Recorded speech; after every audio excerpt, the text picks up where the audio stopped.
Welcome to episode 7 of our third series on the surnames and early families of Appalachia and, of course, the good old American South. I realize that you have many choices of how you spend your viewing time, so I'm appreciative of the support that you send me in the way of viewership, comments, and emails. To add to more value or add more value to your viewership, I'm trying a new approach that I hope connects the movement of families from the old country to America and across the South through looking at particular lines. This idea evolved as I researched the surname requests for this particular episode. Please let me know in the comments if you think it adds value to the program. Let's get started. Number 1, Courtney. For some reason, the surname Courtney, or first name Courtney, always makes a sweet sound in my ears when I hear it spoken. The best explanation that I could come up with is that it's from a Romance language known as French. In fact, it's taken from the northern French town Courtney, or Courtney. It arrived in the Isles with the French-speaking Normans after the Norman Conquest in 1066, which ushered in Middle English, an era in English language development. As with other Norman names, it spread throughout the Isles and is found among the traditional families of Ireland and Scotland. However, in Ireland, it can be an anglicized version of a descendant of the which was an old Irish personal name. Among the earliest members of the various lines of Courtney in the South that I could find was James Courtney. He was born in England in 1611. He settled in Virginia. He had at least one son who was also named James.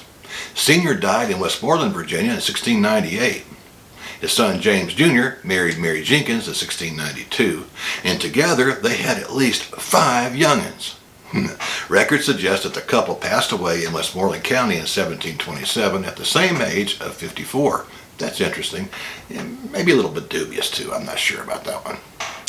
I was able to trace their line to the 1854 birth of James Buchanan. Now notice that's not their son, that's their descendant.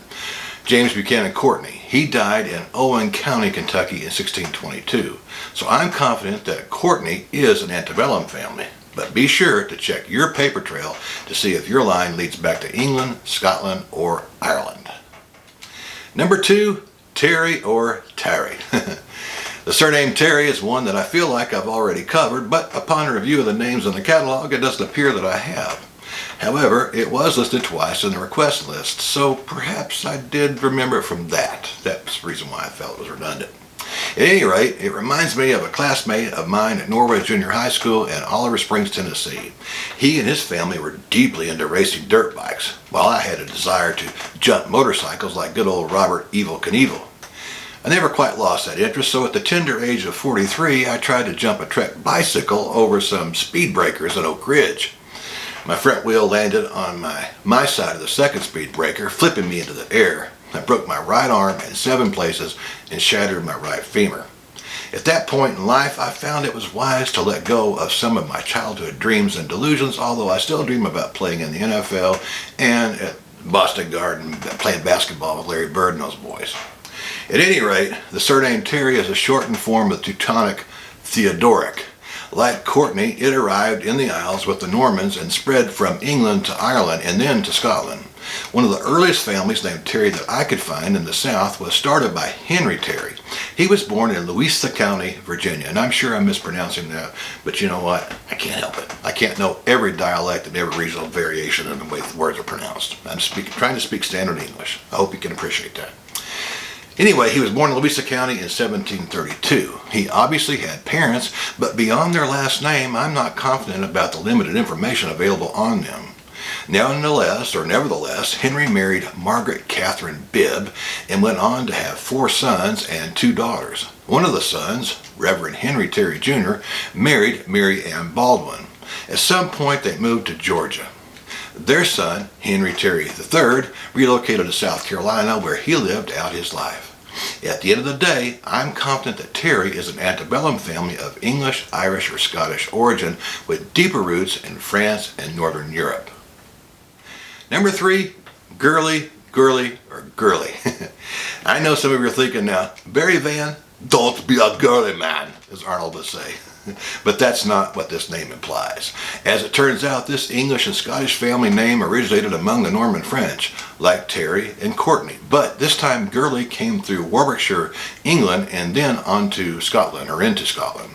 In England and Scotland, the name often appears as Gurley or Gurley, that's spelled like that, respectively. But it originally was attached to a place in France, so it's a habitational name. Harrison says it meant dweller at a Gurley, which roughly means bloody arable land. Now you might be thinking, bloody is good. Not in this particular instance. We're talking about bodies being sliced and blood pouring into the ground, like bloody soil. Bloody as in pours out the blood of the body. Anyway, probably not a good thing. Probably a war-torn area. But anyway, I'm speculating, but that's what this particular name means, Gurley, bloody land, and not bloody as in great. I didn't find it among the traditional names of Ireland or Wales, so it looks like it's Scottish or English. One of the earliest Gurley folk that I could find in the South was in the person of Joseph Gurley. He was born in 1717 in Fifeshire, or that's where St. Andrews is located, by the way, the golf course, or Inverness, Scotland. He married Susan Wise, and they had at least 3 sons in southern Virginia in what would become Southampton County in 1749. Their names were Isom, John, and Joseph Jr. Their sons changed the spelling of their name to Gurley, G-U-R-L-E-Y. Among them, they had 15 sons, but I think Jr. was childless. Many of their 15 offspring then moved on to Johnston County, North Carolina. You can read further into the family's history by getting a hold of Ted Gurley's The Gurley Families of the South, the genealogy of the Gurley family in the southern United States. At the end of the day, I'm confident that Gurley, in either spelling, is an antebellum family with deeper roots in Scotland and perhaps England. Number 4, McCrory. McCrory is of Scottish or Northern Irish, Ulster, derivation for the Gaelic name McCrory or McCrory. Trying my best to do that one in the Gaelic, reading a Gaelic name, but I'm probably failing. And I'm sure that Dermot, please let me know if I'm doing that one right. McCrory. Anyway, which can sound like McCrory or McRuddy, I think is the way you do it. Anyway, depending on where you are in Ireland, that's how it's going to sound. It's not going to sound the same. It means the son of Ruddy. Its spelling changes didn't stop with McCrory, though. In Ireland, Rogers and Rogers with a D, G-E-R-S, have been used as alternate forms of McCrory and have been since the days of Oliver Cromwell in the middle of the 17th century. In America, McCrory seems to have a larger imprint on the genealogical paper trail than McCrory, like R-O-R-Y, and it has spread all across the South. There are quite a few Tennessee to Texas lines among the McCrorys. For instance, Andrew Jackson McCrory was born in Tennessee in 1835. His son, Oscar Lonzo McCrory, was born in Missouri in 1880. Edgar Lee McCrory, one of Oscar's sons, was born in Texas in 1906. This particular line extends back to Orange County, North Carolina, through the lives of Andrew Jackson McCrory's dad, Robert Madison McCrory, who was born in 1810, and his grandfather, Robert, who was born in 1778 and died in 1817. Andrew Jackson McCrory's great-grandfather was the immigrant. He was born in County Antrim in Ireland in 1748. Notwithstanding any hanky-panky in the old barn loft or corn crib, I'm confident that McCrory is an antebellum family of Irish origin. Number 5, Vickery, or Vickery. For me, Vickery is an East Tennessee family that I'm related to by marriage. The surname is of Anglo-Norman origin, a common theme today, but its original form was Vickery, or Vickery. It was given to a person who lived under a vicar. What's that, you ask? Well, in the Roman Catholic Church, a vicar was a deputy of a bishop. In the Church of England and its offsprings, like the Episcopal Church here in America, it's either a lay person who manages tithes or a member of the clergy and who is in charge of a chapel. In either case, it's a clerical-based name. In addition to England, Vickery has a presence among the traditional families of Ireland and Scotland. In Scotland, though, the spelling is likely to be Vickery. In Ireland, it's found mostly in County Cork. Looking on the western shores of the Atlantic, one of the first lines of the Vickery family that I could find in the South was started by John Vickery, who was born in England around 1657. He moved to Virginia and married Margaret Valentine. They had a son named Hezekiah Vickery, who was born in New Kent, Virginia in 1683. Hezekiah married Mercy Holland, and they had at least 2 sons and a daughter.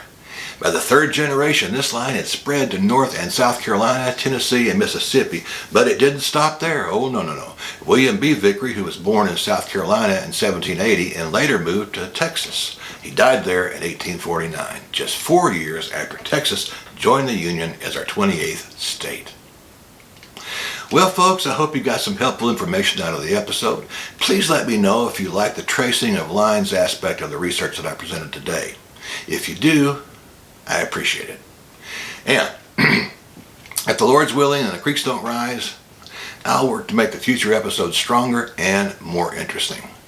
Until I see you again, may the good Lord bless and keep you. May He make His face shine on you and give you peace. Bye-bye.